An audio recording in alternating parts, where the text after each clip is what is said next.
এক ছিল শান্তিপুর গ্রাম।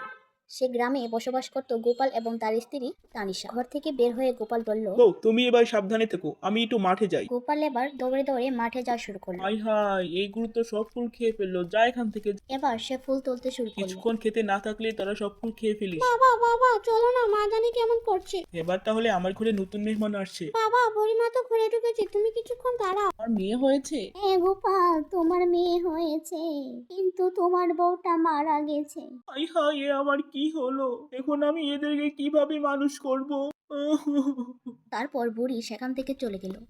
আল্লাহ কেন আমাদের সাথে এমনটা করলো? বাবা আমাদেরকে একটি মা এনে দিবা। তোদেরকে একটি নতুন মা এনে দিতে হবে। বেশ কিছুদিন পর গোপাল আরেকটি বিয়ে করে নিয়ে আসলো। শোনো, আমার দুইটি মা মরা মেয়ে, তুমি তাদেরকে ভালো করে দেখে শুনে রেখো। টনি, চম্পা, জলদি আয়, দেখ কাকে নিয়ে এসেছি। আমি তোমাদের নতুন মা। তুমি ওদেরকে দেখে রেখো, আমি কিছুদিনের জন্য শহরে যাব। এই শোন, তুই হচ্ছিস আমার সৎ ছেলে সৎ মেয়ে, তোরা সারাদিন কাজ করবি, আমি বসে বসে খাবো। এই হাঁড়ি পাতের গুলো সব পরিষ্কার কর। মা এবার আমাকে কিছু ভাত দাও। মা আমিও খাবো। কি বললি? ভাত? দাঁড়া, তোদেরকে ভাত দিচ্ছি আমি।